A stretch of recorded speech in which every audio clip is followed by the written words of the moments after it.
गोपीजनवल्लभा गिरिवरधारी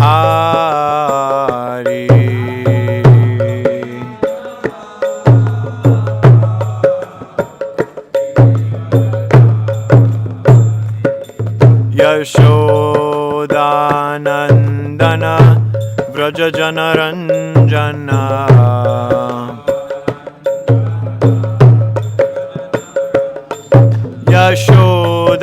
यशोदानन्दन व्रजजनरञ्जना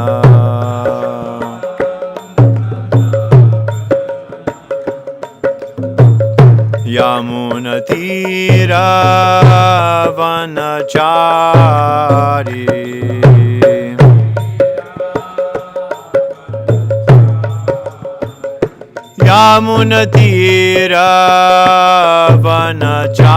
यमुनतीरावनचारी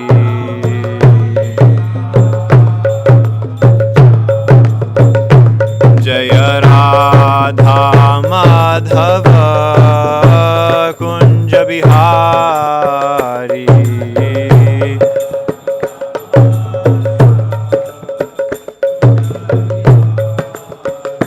जय राधा माधव कुंज बिहारी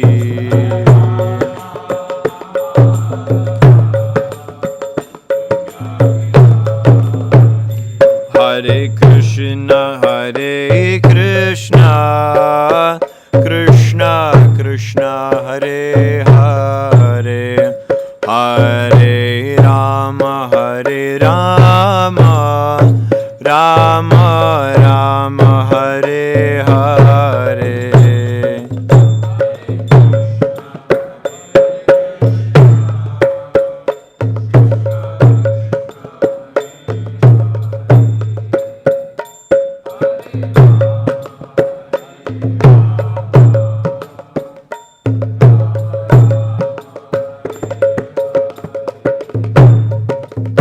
हरे कृष्ण कृष्ण कृष्ण हरे हरे हरे राम राम राम हरे हरे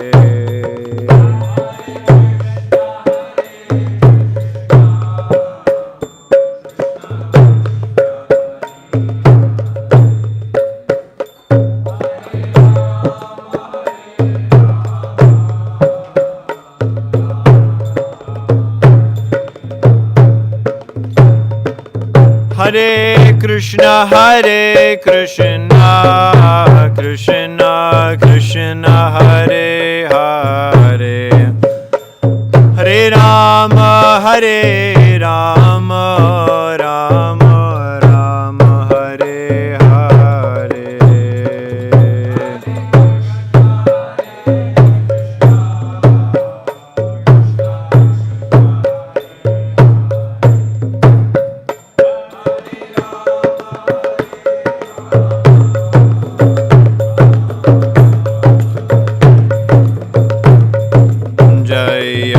राधा माधव कुंज बिहारी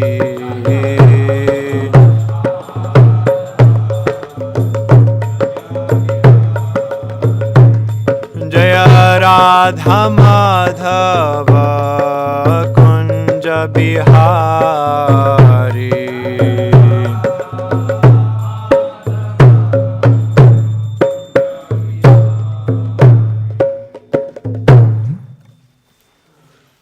ओम नमो भगवते वासुदेवाय ओम नमो भगवते वासुदेवाय ओम नमो भगवते वासुदेवाय Reading from Srimad Bhagavatam, Canto 3, Chapter 5, Text number 2.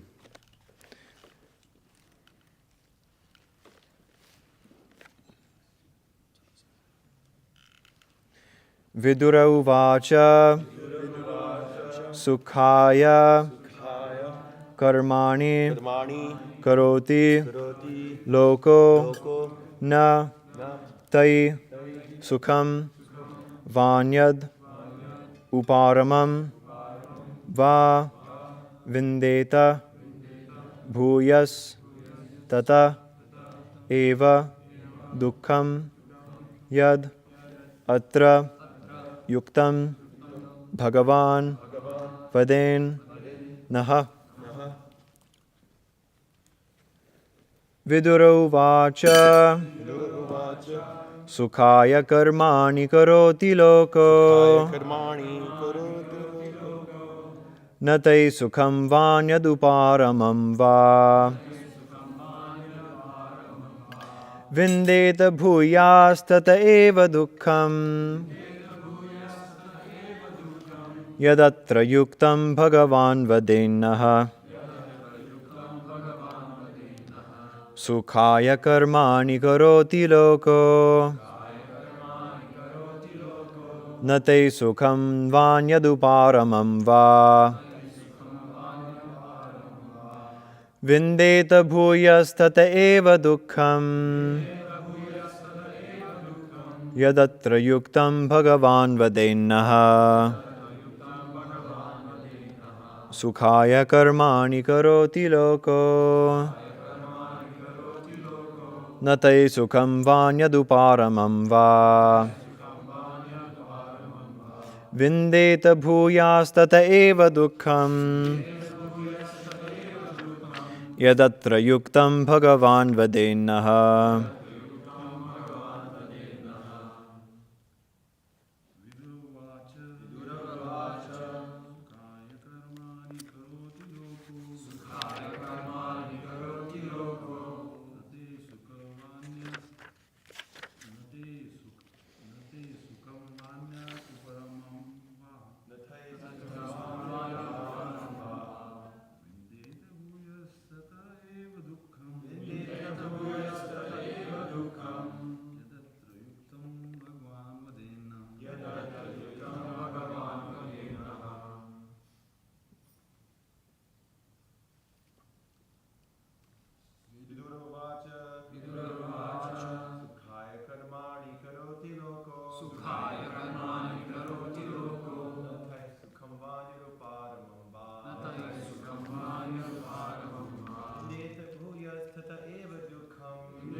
Anybody else on this side?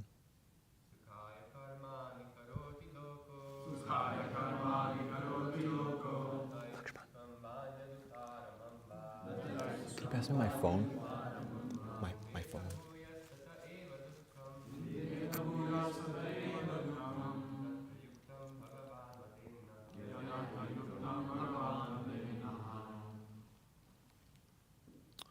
Mataji's.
Anybody else? Going once? Going twice? Okay. Vidura uvacha. Vidura said, Sukhaya, for attaining happiness. Karmani, fruit of activities. Karoti, everyone does so. Lokaha, in this world. Na, never. Taihi, by those activities. Sukham, any happiness. Va, or. Anyat, differently. Uparamam, satiation. Va, vindeta. Va, either. Vindeta, achieves. Bhuyaha, on the contrary. Tataha, by such activities. Eva, certainly. Dukkham, miseries. Yat, that which. Atra, under the circumstances. Yuktam, right course. Bhagavan, O Great One. Vadet, may kindly enlighten. Naha, us.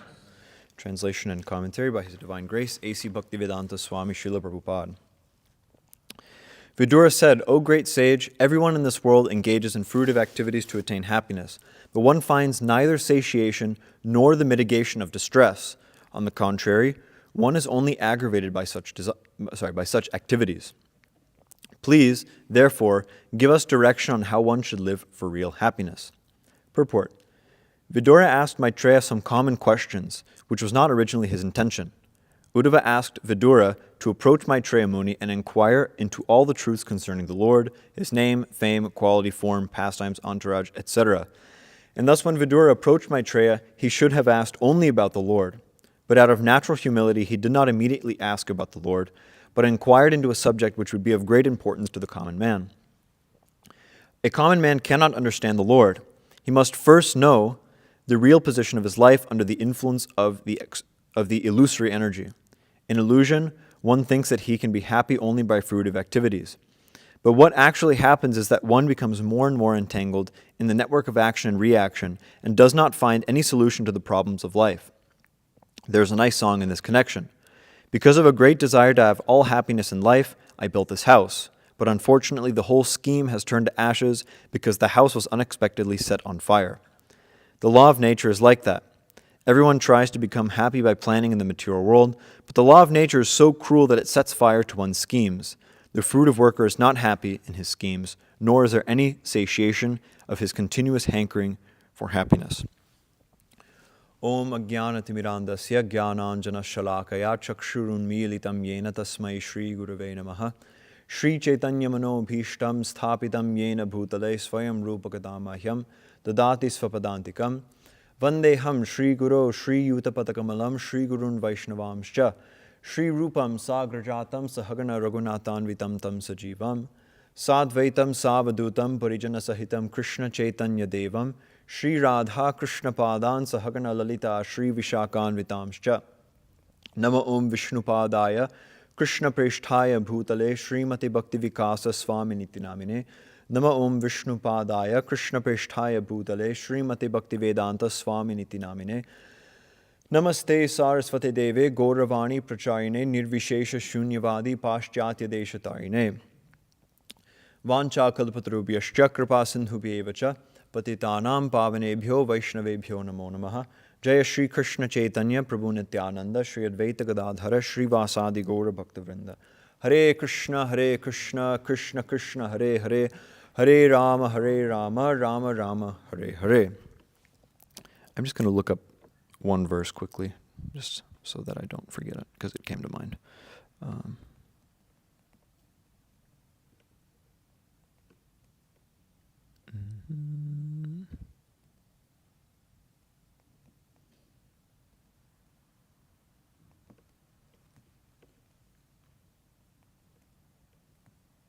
Yes. Okay, so here now Vidura is just opening his inquiries to present to Maitreya at the urging or encouragement of Uddhava. So the first thing Vidura says, he says, everyone in this world engages in fruitive activities to attain happiness, but one finds neither satiation nor the mitigation of distress. So these are generally referred to by our Shastras as the two goals of life for people basically just under atheism, under materialistic conception, fully materialistic conception of life. That the highest goals for them are the attainment of happiness, satiation, and the mitigation of distress. So to increase one's pleasure and to decrease one's pain. And we see that although life in the modern world nowadays, how this civilization has progressed, it seems like there's much more than that going on.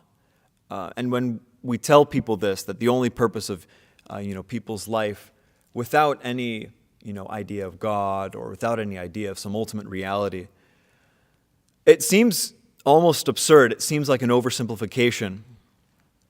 What's that logical fallacy?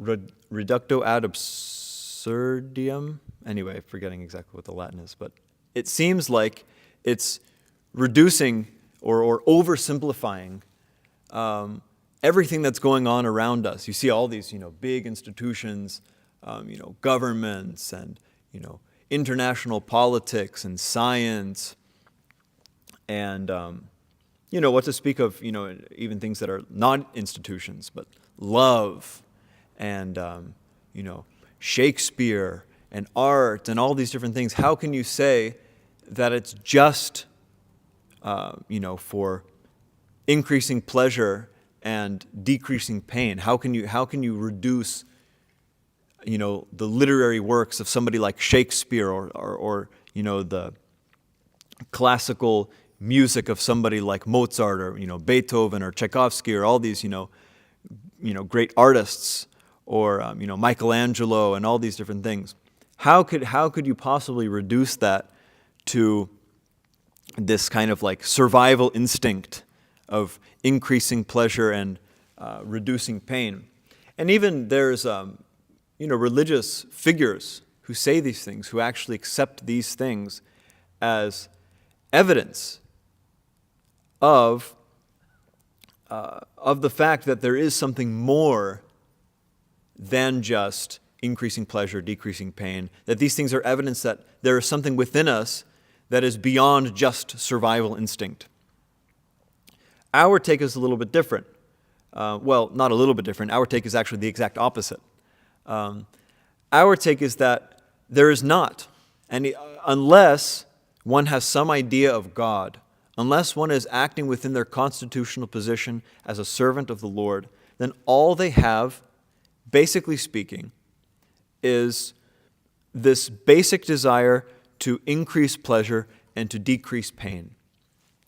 And this is referred to by Srila Prabhupada and also by Shastra, but Srila Prabhupada presents it often, that this is animal life. That this basic desire or pursuance of this basic desire as the goal of life is no different from animal life, which somebody might argue. People do argue that humans are nothing but animals, that we are just survival machines, that we are no different than a dog or, as Bhagavatam says, a dog, a hog, a camel, or an ass. And they acknowledge these things. And they're at peace with it, actually. It's not a big deal to them. For a lot of people, if we say that, this is just animal life, or you're on the platform of an animal. For people, most people nowadays, perhaps before there was some sentiment like, we're humans, and especially you have in like the late 19th century with throughout the 19th century actually, like the different philosophers we're presenting ideas about, some kind of like divinity of man, and how, man has some kind of special responsibility. Especially, this is also linked with Christianity in the Western world, that man has some special responsibility to, be good and be righteous, and because in the Bible, there's one passage that says, God gave man dominion over everything, over all animals and everything else. So previously, people had some idea like this, that, no, we're not animals, we're humans, and, we're, men, and we're above the platform of just animals. But now, especially with the widespread acceptance of Darwinian evolution and other, a basically, fundamentally, quote unquote, scientific, perspective that most people have now. It's like the new enlightened perspective, is that everything's, just biological. Everything has some biological function and this and that. So most people, if you tell them like that, this is animal life, it doesn't really mean that much to them actually nowadays. It's not really, it doesn't sting at all, because they think, we're just animals. And they think that we've become so realized, or we've become so advanced that actually we realize that we're no better than animals. But one question this brings up is, it brings up a number of questions, but one question I especially think it brings up is that of consciousness, and how on the platform of atheism, and how on the platform of everything being reducible to chemicals, everything being reducible to some kind of biological or evolutionary function, how you can justify the advent of, or at least from their perspective, the advent of consciousness in human beings. Because basically, their perspective is that, once there were, in the ocean, there was, this primordial soup, and then due to, certain, conditions, atmospheric conditions in the, on Earth, some atoms or some elements within that primordial soup combined to create amino acids, and those amino acids, became proteins, and then those proteins eventually, became cells, and then you had single-celled organisms, and you have, multi-celled organisms, and then gradually had something that resembled a fish, and then that fish, eventually, and then whatever, you had all these aquatic species, and then somehow or other one of those aquatic species ended up on land, and then, or kind of started, being able to go on land, and then it would kind of go back. And anyway, then eventually you had mammals, and eventually you had some kind of primates. And then from primates, gradually got more advanced until you had a conscious human. But nowhere on that path, or nowhere in that line, is there any biological or evolutionary necessity for consciousness. There is no biological function for a living being to be able to question his existence. The ability to philosophize has no survival value, no evolutionary value whatsoever. To be able to think, is it all just this, or is it all just, is this really all there is? And am I just the body, or is there something more than the body? Or things like religion. Religion has little to no survival value. I mean, you could make a case for it, and people do make a case for it, atheists in particular, make a case that, religion is just to make you feel better, and this and that. But if you look at it, religion has no biological function except as a response, even if you were to take that view, that religion's value is just to make people feel better. That's only a response to a human being's ability to philosophize, a human being's ability to realize or to think that this world is meaningless, And therefore, out of fear of that, they create they invent some system of religion to make themselves feel better, to make themselves feel like they have purpose. But a chimpanzee has the problem that it's a non-issue for a chimpanzee or for an orangutan or for an elephant or for a dog or for a crocodile or what have you. It's just not an issue. They don't have the mental faculty to think about these things. They don't have the mental faculty to question, am I really a crocodile? What constitutes a crocodile? Is it all just scales and a tail and sharp teeth? And then of course, moral questions like, should I, kill this antelope, which is, enter into the water to drink? Should I do this? Should I do that? For animals, there's no question like that. And therefore, their lives are very straightforward.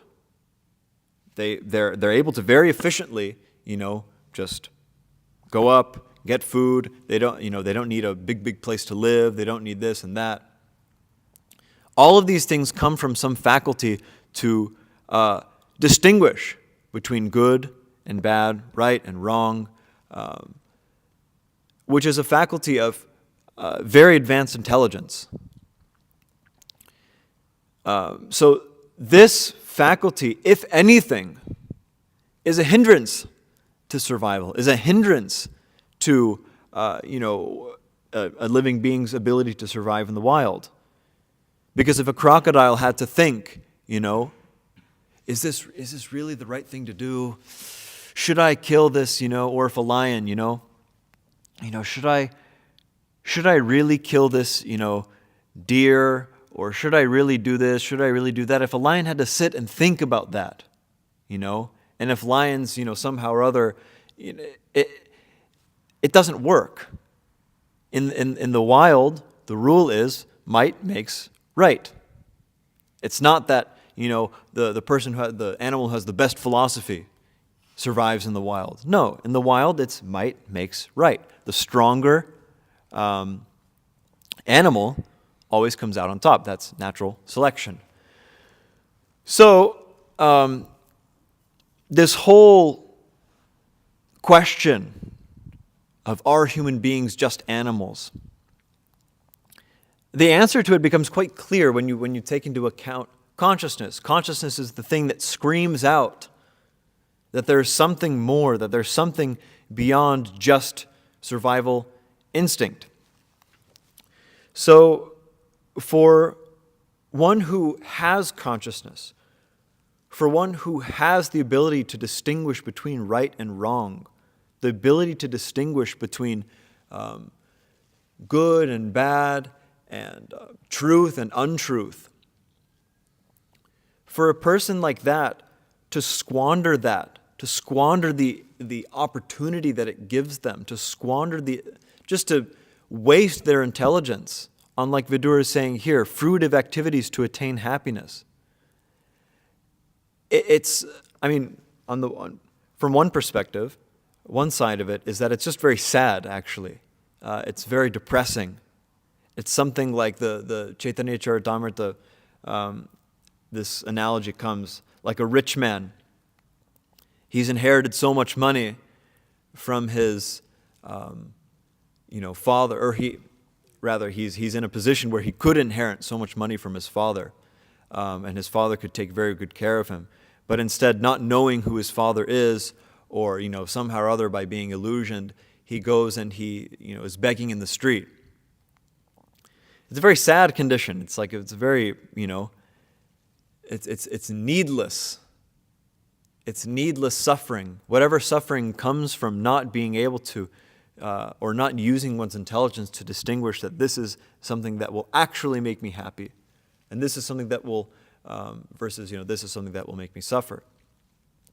The suffering which comes from the inability to distinguish between those things, it's very sad. It's a very sad condition. It's almost like a child, You can see these people like children. It's a very sad thing. On the other hand, it's also just completely unnecessary. It's such a ruined opportunity. Human beings have the opportunity to think very deeply.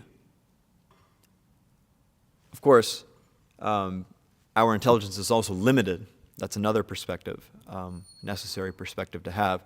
But on the other hand, compared to the rest of the living entities in this world, human beings have the ability to think very, very deeply about things in general, about this world, about the nature of themselves, what they should be doing, what they shouldn't be doing. But when this intelligence is squandered, like that verse, those series of verses come in the Bhagavatam, Nidriya hriyate naktam, vyavayena chayavaya, divacharte heya rajan, kutumba bharanena va. That people in general, they waste their nights sleeping or in sex life. Of course, sleep is necessary. And for some, sex life is also necessary in some cases. And then in the day, divacharte heya rajan, kutumba bharanena va. They waste their time going here and there, all different directions, for maintaining their family. Kutumba bharanena va. Because they think, just like Prabhupada quotes this song in this purport, because of a great desire to have all happiness in life, I built this house. So people, they build up they spend their whole lives just building, you know. They do, and they start early. When I say that they spend their whole lives, I really mean that they spend their entire lives just building. From preschool, you have to go to preschool and you have to, learn numbers and letters and writing and reading, so that in kindergarten you can learn, some basic math and you can learn some basic English, and then in first grade you can learn this and that. Elementary school you can get, arithmetic, maybe even a little algebra if you're like a really star student. And then middle school, definitely your algebra, geometry. And, high school, you learn, what else is there? Calculus, but before that there's other things, calculus, statistics, and prose and literature and, critical thinking skills and writing skills, all these things so that you can go to college.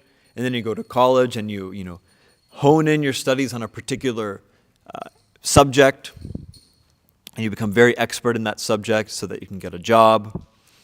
And then you get a job and you work your whole life. Well, you work and you get money, and even within that job you try to vie for some position and make your way up in the company or whatever it is, so that you can get more money, so that you can maintain your family, and so that you can you get a bigger house and get a nicer car, be able to afford vacations, be able to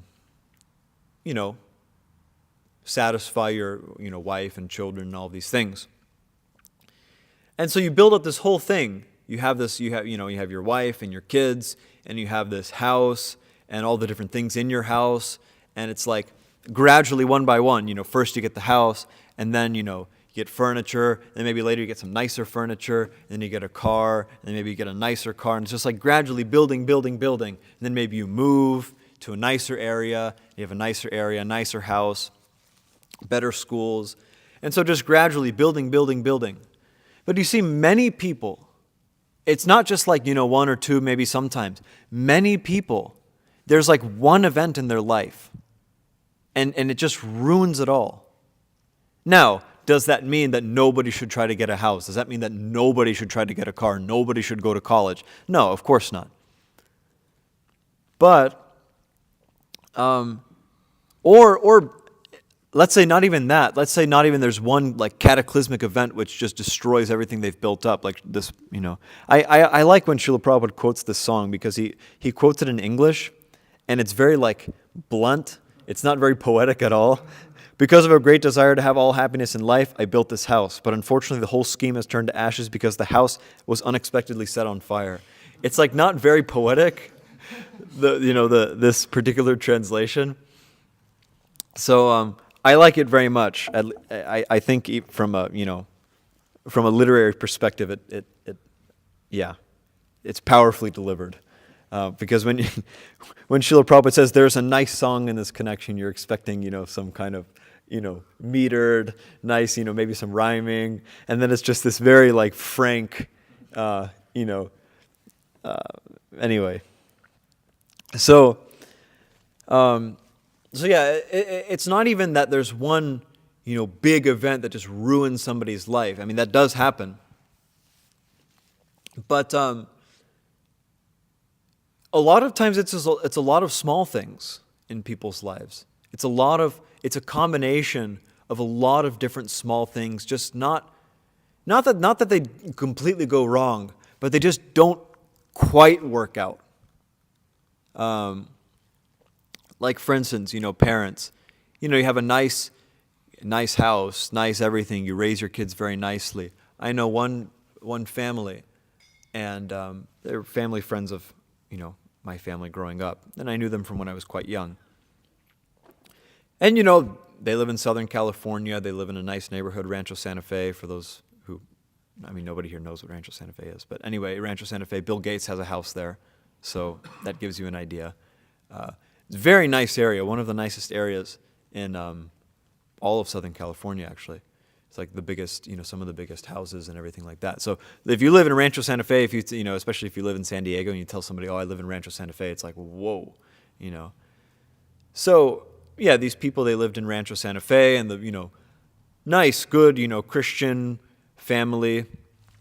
What's that? They were WASP, White Anglo-Saxon Protestant. Just, typical blonde hair, blue eyes, the whole thing. And they had these 2 kids. And so everything's good. Their whole life is good. They have nice job, nice house, everything's good, nice area, house with a view. But just recently, my mother was telling me that these people are just going through so much hell because in high school, their kids started doing, just like most normal high school kids, they started doing drugs.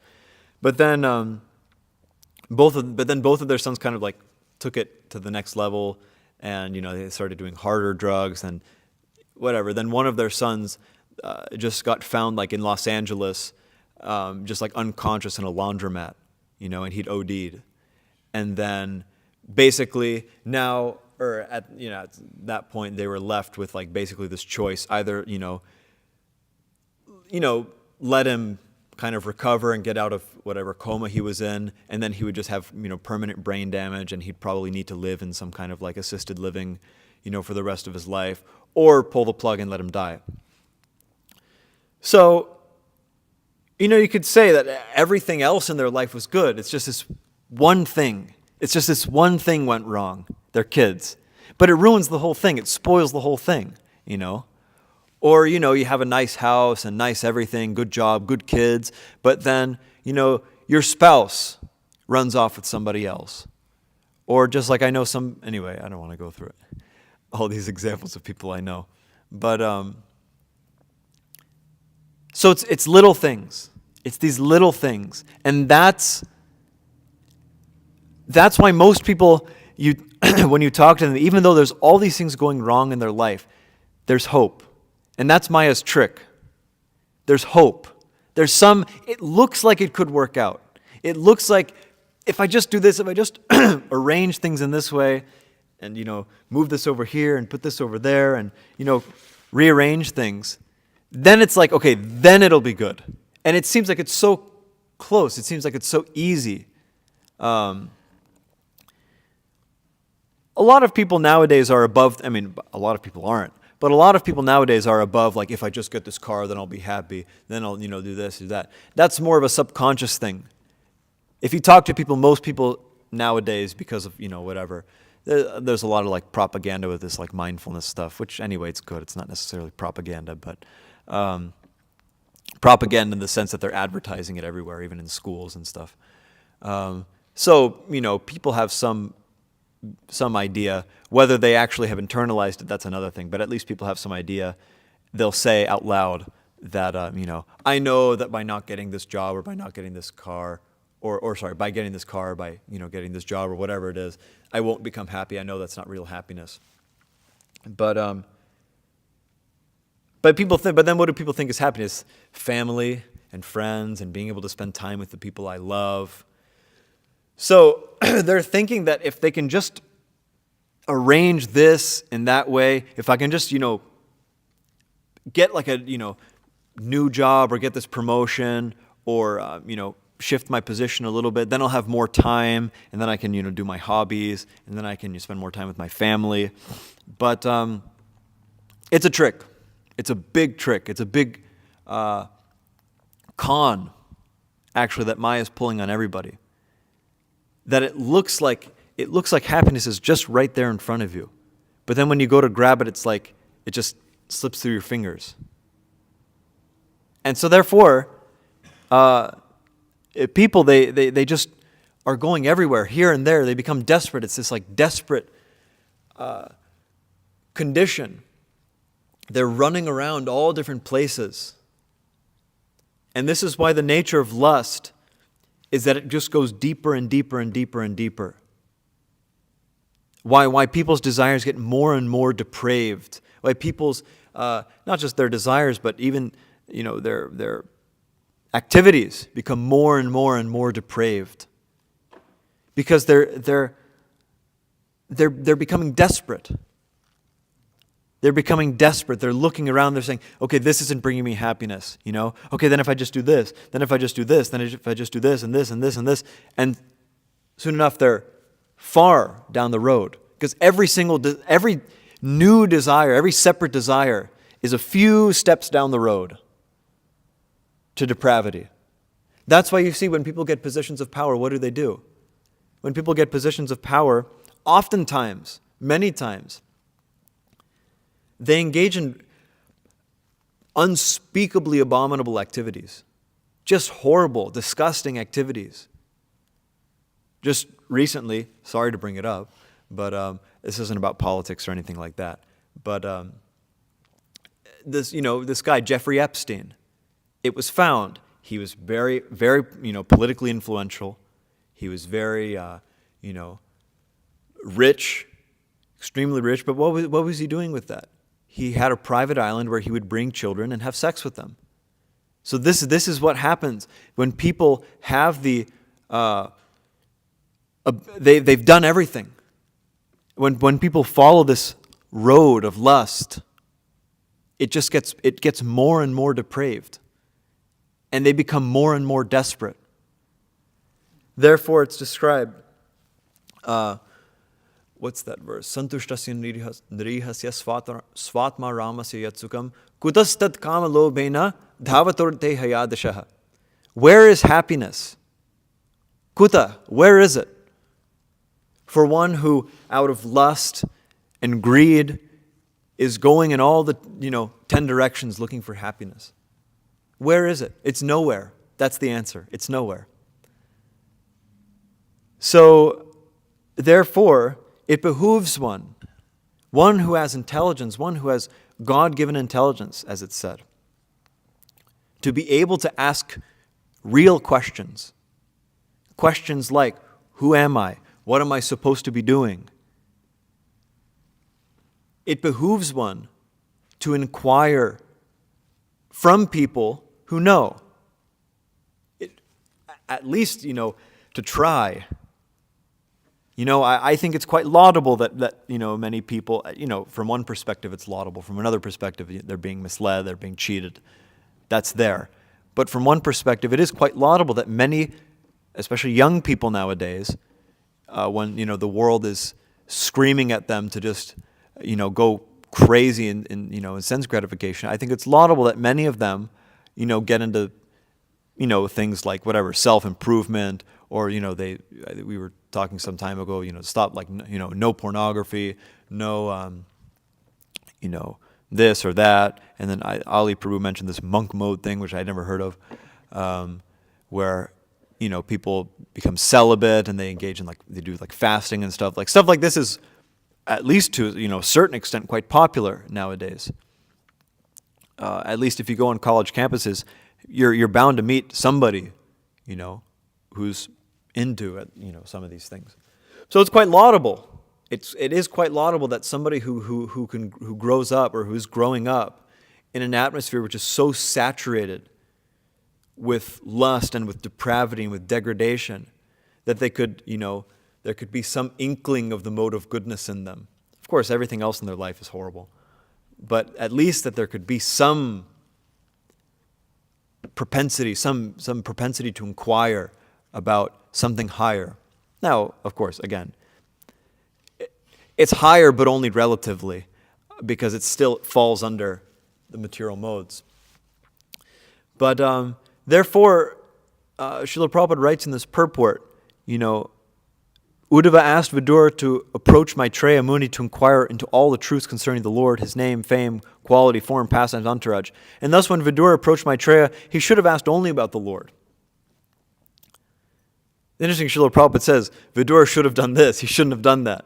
Now, what Srila Prabhupada's actually saying here is not that he's not like criticizing Vidura's, questions to Maitreya. Rather, he's saying that, for one who knows something about transcendental knowledge or who knows something about Krishna, and in Vidura's case, somebody who's specifically asked to go speak to somebody about Krishna, it seems likely, or it seems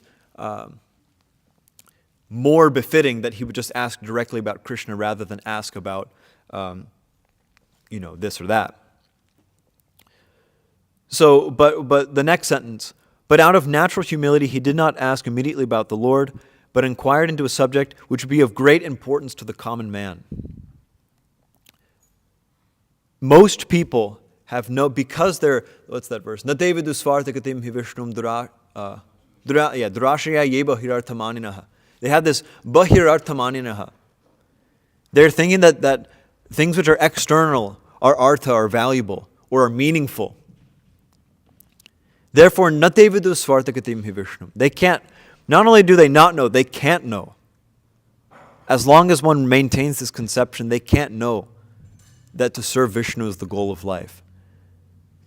Therefore, in Shastra, there's all different kinds of, systems described by which one can become happy in a sattvic way. Both things are accomplished. They're elevated to a certain extent, but they can also, gratify their senses. Of course, they have to sacrifice a little bit. There's no place in Shastra for anybody who just wants to unrestrictedly gratify their senses. But, if one wants to actually, of course, also by unrestrictedly gratifying one's senses, one actually doesn't become happy. So that should be understood first, and then we can talk about gratifying your senses in a sattvic way, how to restrict, when to restrict, in what regards to restrict. So those are of great importance to the common man. Though these people who are doing these different things, stopping pornography and all those other things, it's very good for them. It's very good for their spiritual elevation. And you could say it's not directly spiritual. It's not even not directly spiritual. It's not spiritual at all. But it puts them in a good state of mind. It puts them in a receptive state of mind where they're willing to, at least they get off the platform that sense gratification is the ultimate goal of life. Therefore, Srila Prabhupada says, this subject is of great importance to the common man. How one can be, by their fruitive activities, be elevated to a position of at least sattva. At least sattva. But Krishna describes in Bhagavad Gita that even that by performing one's fruitive activities and still doing it for one's pleasure, still doing it for one's own pleasure, one eventually realizes, just by the influence of the sattva that results from performing it under the rules and regulations of Shastra, one begins to realize that actually these things, one's intelligence develops.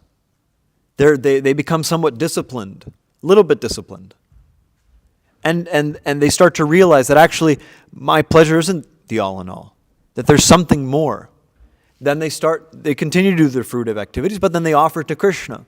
They offer to God, or not necessarily even to Krishna, but they offer to some demigod or this or that. And then by that,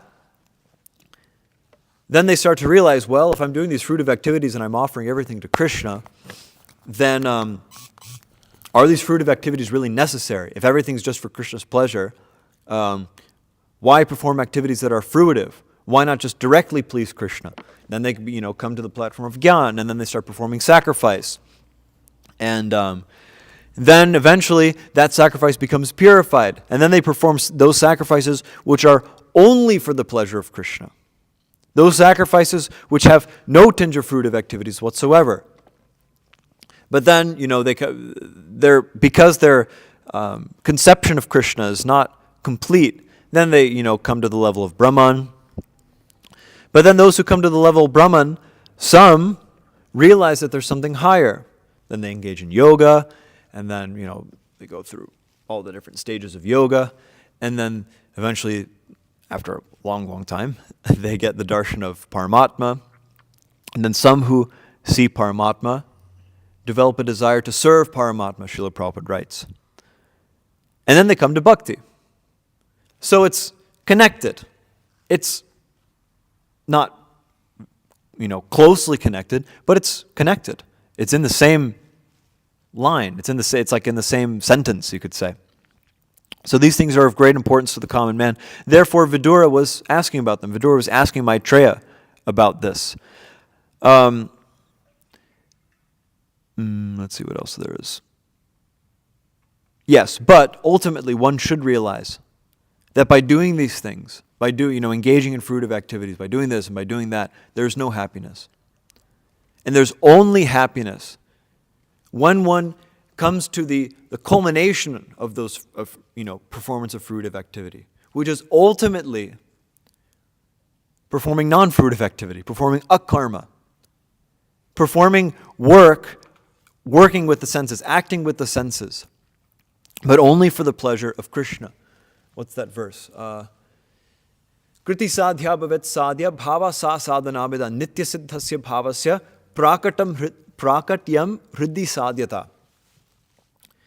The definition of sadhana Srila Rupa Goswami gives is activity with the senses, but for the purpose of developing sadhya bhav, for the purpose of developing the bhav or the feelings or the sadhya bhav, perfectional bhav. It's kind of difficult to directly translate that in a way that sounds nice. But perfectional bhav, perfectional experience, which is Krishna consciousness, pure devotional service. Anyabhilashita shunyam jnana karmandinavratam. Unalloyed, like we were saying yesterday. Unalloyed, unmixed with jnana and karma. That way one can be happy. Santushtasya nirihasya svatma ramasya yatsukam. When one can take pleasure in the self, then one becomes satisfied. Then one becomes peaceful. Then one can become happy. Kutastad kama lobhena. But for one, where's happiness for one who's just searching all around? Because that's what they do. That's what people do. They're just looking. They spend their whole lives looking for happiness that they hear about but never experience. So, in that way, one who, Vidura says, please therefore give us directions on how one should live for real happiness. How should one live for real happiness? One should live for real happiness by living for the happiness of the Supreme Lord. And that satisfies everything. Like Srila Prabhupada often brings up this point, quoting that verse. What's the verse? Yatha turor mula nishechanena tripyanti tat skanda bhujopashaka. By watering the root of a tree, everything else is accomplished. Everything else is, all the other parts of the tree are watered. Because by watering that part, the water is distributed. So similarly, by worshiping the Supreme Lord, and by directing, there's a verse by Jiva Goswami, not a verse, but it's like a sentence in Sanskrit by Jiva Goswami. God, I'm not going to remember it. Anyway, it's good. It basically says that devotional service, or real happiness, is when one accepts the happiness of the Supreme Lord as his own happiness. When one becomes happy, when Krishna's happy. When one becomes happy knowing that this is pleasing Krishna. So that's real happiness, not, just looking all around different places. Some people have this idea, and and it comes from, it doesn't come from, but at least it's articulated in this phrase, don't put all your eggs in one basket. People actually think that happiness isn't in one place, that happiness is a combination of all kinds of different things. That you do this and you do that and you do that and you do that, and then, lo and behold, you realize you're happy. But it doesn't happen. It doesn't happen like that.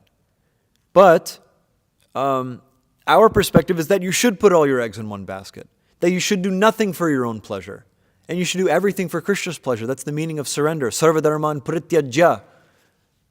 Not just tyaja, but parityaja. Completely give it up.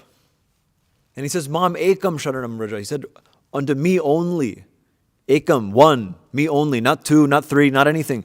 Me only. The fruit of worker is not happy in his schemes, nor is there any satiation of his continuous hankering for happiness. This continuous hankering for happiness is a symptom of our innate desire for happiness in Krishna consciousness, for happiness in the service of Krishna. Rasam he vayam labdhanandi bhavati. But the Lord, that rasa that we're looking for, He is that rasa. Rasam he vayam. He is rasa. And labdva, having attained Him, anandi bhavati. We become happy. We become blissful. We become anandis. So everybody's looking for some kind of material rasa, not just some kind of material rasa, everybody's looking for rasa, period. But if they have no idea of anything beyond material rasa, if they have no idea beyond any, rasa that isn't just this thing or that thing, or, shove this into my senses and, see what happens, then there's no rasa there. There's no happiness there. They become miserable. But the Lord is that rasa we're looking for. Rasam hye vayam labdhanandi bhavati. So if we can engage our activities not in for fruitive purposes, but for the purpose of pleasing the Supreme Lord, then we can work to attain that rasa. And then we become anandis. And even before we, attain, become premi bhaktas, still we can experience the happiness of Krishna consciousness every day, to the extent that we're serious, to the extent that we're attentive to details and attentive, in different things, and to the extent that we're conscious of what we're doing. To that extent, we can experience, the happiness of Krishna consciousness every day. So, I guess I'll stop there. We have 15 minutes. If there's some comments or questions. With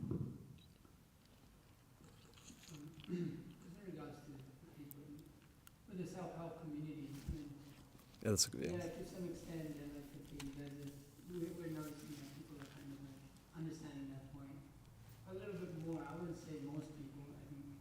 I don't think that most people understand it. Yeah. Because it seems like when we're issuing books and talking to society generally, most of the masses are running after that. There's a very little part of the society that's actually going away from that. Yeah, I guess I was saying most people have some idea, at least my perception is most people have some idea that just by getting cars and just by getting, house and just by getting this and that, then that in and of itself is not happiness. But yeah, definitely I think it's a vast minority of people who are into like self-help and stuff like that. Yeah, it seems to be that, and also even our laws, they may say that, but it's not actually a fact in their life. Yeah. They may say out of sentiment, like, oh yeah, I'm not getting a house or anything, but then, you see him go buy your shoes right there. Yeah. So it seems like there's like very little part of society that's like even now, and although that is being widespread, there's no realization to it. That self-help, actually, although there is a big propagation of it, most of these people can't even follow it at all. So, and even those who do follow, it's just the same platform of, and it is, definitely, there's a level of like, okay, this guy can be celibate for some time, whatever. But it is the same thing of wet stool and dry stool. Yeah. The only thing you're doing is sort of again excelling to run after this material happiness, which is again this wet stool, dry stool sort of thing. Yeah. So there is definitely that sense of like, a little bit more present, you could say. I don't know, maybe it's less present because you saw in society in the past, it was naturally less hedonistic. Yeah. But it seems to be a show of it, but no action to it.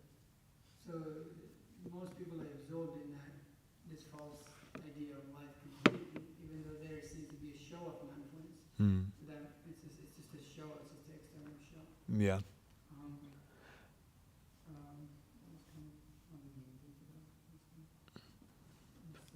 And I was gonna, it was just a thing, I think, just this clarification. You were saying something along the lines that, well, the difference between the human being and the animal is that there's consciousness in the human beings. But, like, is there, like, animals also have consciousness? Well, I guess how consciousness, the term consciousness that we use and the term consciousness, I guess, in like scientific and philosophical circles is a little bit different, because we accept that there's consciousness in animals in the sense that they're not just like, biological robots. They have personality, they have feelings and this and that. And that way they're conscious. But they're not conscious in the sense that they, I guess my understanding of how the word consciousness is used in, other circles is an ability to reflect on oneself, to reflect and to understand that one exists and the implications of what it means to exist, and the ability to question that and reason with that. So animals are conscious, definitely, no question about that. Animals are conscious in the sense that they have personality, they have desires, they have feelings, they have experience, but they don't have consciousness in the sense of being able to self-reflect in the way that humans can, reflect about their own existence and apply reasoning to that. So I guess in that way I was saying that they're not conscious, because that's my understanding of how consciousness is generally used in philosophical or scientific circles, but I could also be wrong about that. But What's our, just for clarification, yeah. what's our perception or understanding of consciousness? Well, I think generally how Srila Prabhupada uses the word consciousness and how we use the word consciousness is just to mean that somebody is like alive and actually thinking and has experience and has feelings. Because I think it seems to me like it's a specific counterpoint against people saying that animals are completely unconscious, which means that they're basically, again, just like biological robots. They don't have feelings, they don't have personality, they don't have experience. They're just like inanimate objects. So we, of course, take great issue with that perspective. And we say that, of course, animals are living beings. They're not just inanimate objects. So I guess it seems like when we use consciousness, it's generally in that light. But I guess, anyway, sorry if I was speaking unclearly. By consciousness I meant the ability to like self-reflect and to reason about one's existence and to understand that one exists and the implications of existence and things like that. Maybe you can also clarify just for yourself also. Like, from my reading of Prabhupada's way of hearing, is that consciousness is specifically a symptom of the soul, and that is a very important point, because I don't know if scientific circles or others deny that animals have feelings and I mean they're intelligent. I mean they do. That's why they use rats in order to kind of like. Yeah. The same as they use that as the model for human beings. Yeah. I mean, I guess I was. Scientific circles don't say that they don't have feelings, and they deny that. They just deny. They specifically deny the aspect of that there is a soul within that body, which is the main difference with us. Is we say, well, there is a soul within that. Therefore, consciousness is there.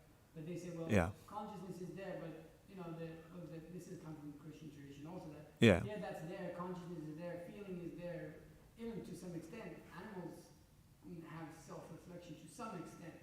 Like the dog has the ability to like recognize that his activities are wrong and listens to the master and changes his activities.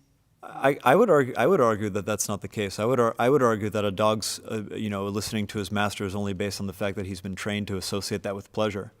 That because in the beginning of his life he was trained with treats, and if the master says sit, then he gets a treat. So I would argue that that's because if you have dogs who haven't had that, you tell them sit, they'll bite you. You know, if you go up to like, you know, one of like the dogs in Vrindavan, and you say sit, you know, I don't think he'd take kindly to it. But so consciousness is certainly a symptom of the soul. I guess I was using the word consciousness a little bit differently. Animals have consciousness. We have consciousness in the sense that we share experience. We share livingness. We are both alive. We are both living beings.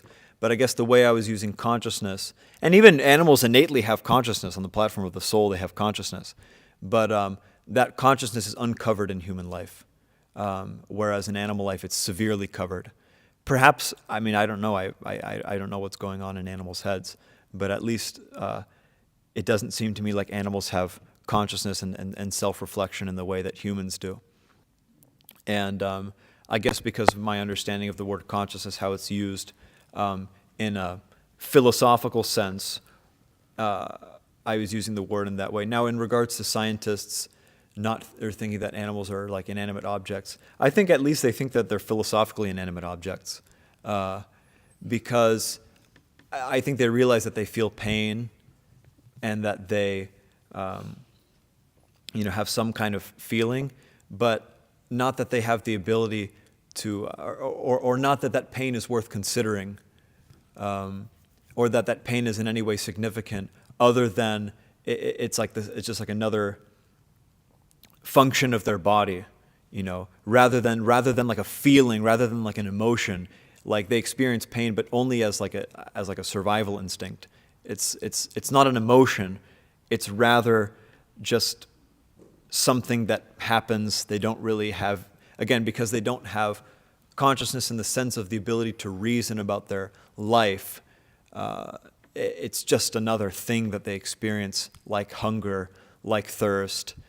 So I definitely do think that scientists think that animals, at least philosophically speaking, are inanimate objects, or morally speaking, are inanimate objects. And I think that's why they test on rats, and that's why they test on, pigs and other things, because they have, like pigs, for instance, and rats, they have very similar,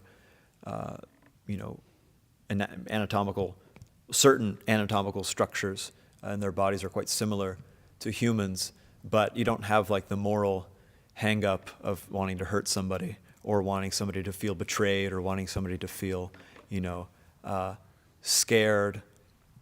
It's just a thing, it's just like it's like if you were to test on a piece of furniture or something like that. But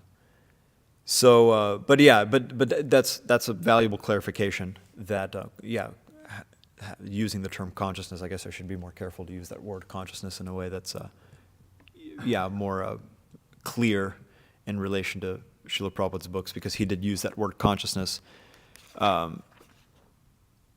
He used that word consciousness in a very particular way, it seems.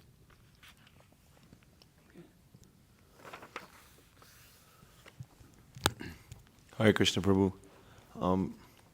I just had a question regarding just like this realization of understand there's no happiness in this world, and even like some karmis or vikarmis or whatever, they may superficially also say like money can't buy you happiness and things like that, and that you hear people know that, but it's just like that thing that people just like kind of like it's like a pie in the sky type of thing or whatever.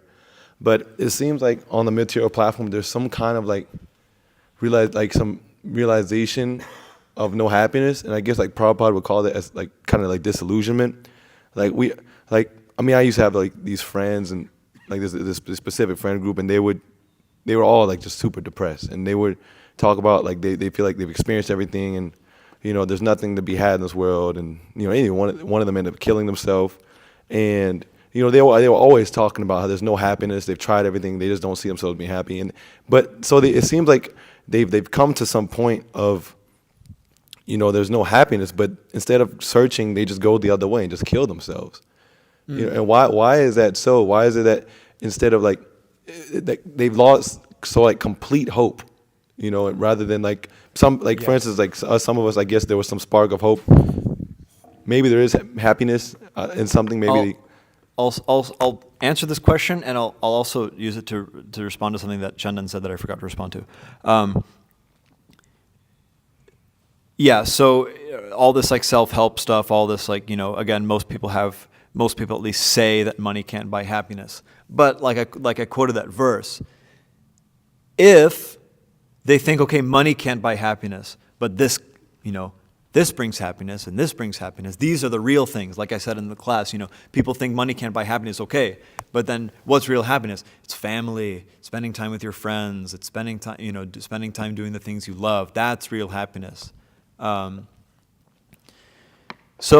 the thing is, like, if you don't have any idea of some kind of ultimate reality, of some kind of actual objective good, objective reality, then there's that verse that I quoted, Natevidu svartakatim hi Vishnum. It's not that they don't know, but they can't know. They're barred. They're practically speaking by their, indulgence in their desires and by their refusal to accept whatever these different points. They cannot know. They cannot know anything about Vishnu. And if you don't know anything about Vishnu and the goal of life being to serve him, then there's no other alternative. that comes from like a stubbornness to accept God. They'd rather just like. Well, it comes from a stubbornness to accept God, but it just comes from not knowing anything outside of the modes of material nature. Like I said, like they're thinking that all these like self-help things like will help them. If I stop watching pornography, if I stop having illicit sexual relations, if I stop doing this and that, then I'll be happy. A lot of people nowadays have understood, have realized that the experiment, which began in the 1960s, of hedonism, has to a large extent failed. But now, because of the way that society has developed from that, the way that those values have in a very sinister way entered into the collective, psyche of the world, there's nothing else. There's nothing else for them, They have some idea that, okay, this won't make me happy, but they don't know anything else. And if they especially keep because also in India, like they have so many suicide rates in India, and they're brought up in like a culture where like, but I guess they may hear about it, but internally they just don't accept it. Listen, I think a lot of the Indians who are killing themselves were not brought up. Perhaps you could say they were brought up near a culture, near some kind of real culture, or around some kind of real culture. But even Indians, even Indians who are born into Hindu families and Brahmana families, that guy that I met at the gas station, he's an old guy. He's born in a Gujarati Brahmana family. But what was he doing? He was homeless in Chicago, smoking and drinking, and he owned a liquor shop in America. And he said he never wants to go back to India. So, yes, there is some culture, there is some etiquette, but at the same time, people who have material desires, like a lot of India sees the culture as like an impediment to happiness. They see the culture as something which is to be done away with. They like the gods, they like the praying, they like the arti, they like the temple, but all these like. But then when you start talking about some kind of sacrifice, some kind of giving up this and that and following, you talk to try telling some of the Brahmana families and or whatever families, not just Brahmanas, but I'm saying even Brahmanas. Try telling some of them that if you send your kids to college in America, you're going to ruin them. They say, "What do you mean ruin them?" Well, they're going to do this and do that and do this and do that. It's like, okay, it happens, It's like the culture is there. Vestiges of the culture are there. They're around. They're talked about. But in terms of, it's the same thing like these self-help people. You can talk about culture, you can talk about self-help. But if it's not actually internalize, if it's not actually something you want, if it's not actually something you truly value, then there's nothing there. So like in essence, what would you like hone in and say like is like that catalyst? Like why is it like just deeply in the motive ignorance? What causes someone to be like disillusioned and like just go the other way? What like in essence? Yeah, what it's the would mode of ignorance. It's depression that comes from somebody's in the mode of ignorance, and they're at the point in the cycle where they've enjoyed more than maybe someone in the mode of passion, and so then they're at that point where they just like become disillusioned. It's depression. It's just you become depressed. You realize you think you've done everything, and first it's like you're running around in the mode of passion, looking, and then when you get tired and you're just like, I can't do this anymore, I can't look, and then people with no other perceived alternative, they just end it. But Thank you. okay, Srimad Bhagavatam ki jai, Srila Prabhupada ki jai. And that